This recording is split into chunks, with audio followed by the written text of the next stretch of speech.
আসসালামু আলাইকুম, সবাই কেমন আছেন? আশা করি সবাই অনেক অনেক ভালো আছেন। আপনাদের দোয়ায় আমি অনেক ভালো আছি।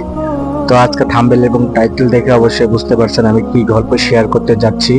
তো গল্পটা ভালো লাগলে অবশ্যই ভিডিওটা লাইক, কমেন্ট, শেয়ার এবং চ্যানেলটা নতুন হলে সাবস্ক্রাইব করে আমাদের সাথেই থাকেন। তো কথা না বেরিয়ে চলেন গল্পতে চলে যাই।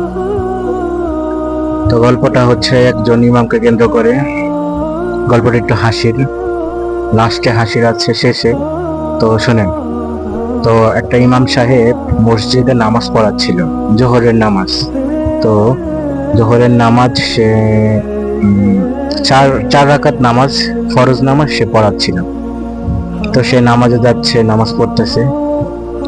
তো যখন সে নামাজ পড়ানোর কথা 4 রাকাত, সে পড়াইছে হচ্ছে 3 রাকাত। এখন এটা কেউ না ধরতে পারলেও একজন ধরে ফেলছে। তো সে একজন হুজুরকে ডাক দিয়ে বলতেছে, হুজুর আপনি তো নামাজে ভুল করেছেন, আপনি তো নামাজ 4 রাকাত পড়ান নাই, আপনি তো নামাজ 3 রাকাত পড়াইছেন। তো তখন হুজুরটা বলতেছে যে তুমি কিভাবে বুঝলা? আর কেউ আমার ভুল ধরতে পারলো না, তুমি কেন ভুল ধরতে পারলা? আমার কারণটা কি? তো হুজুর বলতেছে যে হুজুর আমার 4টা দোকান আছে। তো 4টা দোকানে যখন আপনি প্রথম রাকাত পড়ান, তখন আমি নামাজের ভিতরে প্রথম রাকাত যখন পড়ান তখন প্রথম দোকানের হিসাবটা আমি প্রথম রাকাতে হিসাব করি। যখন আপনি দ্বিতীয় রাকাতে যান তখন আমি দ্বিতীয় দোকানের হিসাব করি। যখন আপনি তৃতীয় রাকাতে যান তখন আমি তৃতীয় দোকানের হিসাব করি। কিন্তু আজকে তো আমি 3টা দোকানের হিসাব করলাম। আজকে তো আমি 4টা দোকানের হিসাব করতে পারিনি। তার মানে আপনি নামাজ ভুল করেছেন, কারণ আপনি 3 রাকাত নামাজ পড়েছেন। যেহেতু আমি তিনটা দোকানের হিসাব পাইছি, 4টা দোকানের হিসাব পাই নাই, তার মানে আপনি 3 রাকাত নামাজ পড়েছেন, 4 রাকাত পড়ান নাই। তো হুজুর বলতেছে আমি আজকে ইচ্ছা করেই আমি এই ঘটনাটা আমি ইচ্ছা করে আজকে 3 রাকাত পড়াইছি শুধু আপনার জন্য। আমি অনেকের কাছে শুনছি যে আপনি এরকম ভাবে নামাজের ভিতরে দোকানে হিসাব করেন। তো এই ভুলটা ধরানোর জন্য আপনাকে আমি আজকে এই শিক্ষাটা দিলাম, এই ইচ্ছা করে এই জিনিসটা করলাম।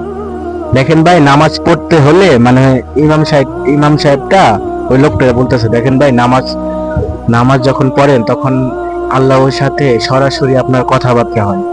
তো তখন আপনি দোকানে হিসাব করেন, এটা কিন্তু আসলে ঠিক না। হ্যাঁ, তখন নামাজ যখন পড়েন তখন নিজের দিকে থাকা লাগে, একা একা নামাজ পড়া লাগে, খুশুখু ভাবে নামাজ পড়া লাগে, নীরবে নামাজ পড়া লাগে। মনে কোনো চিন্তা আসা যাবে না, খারাপ চিন্তা ভাবনা আসা যাবে না মনে। তো তখন সেই লোকটা নিজের ভুল বুঝতে পারে আল্লাহর কাছে মাপ চাইতেছে, মাপ চেয়ে সে ভালো হয়ে যায়। তো আসলে কি, মানুষকে বোঝানোর জন্য মাঝে মাঝে নিজেদের ভুল করতে হয়।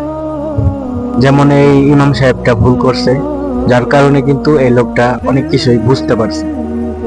তো আমার গল্পটা এই পর্যন্তই। যদি ভালো লাগে অবশ্যই অবশ্যই গল্পটা শেয়ার করে সবাইকে শোনার সুযোগ করে দিবেন। তো আমি এই পর্যন্তই, আজকে বিদায় নেওয়ার পালা হচ্ছে।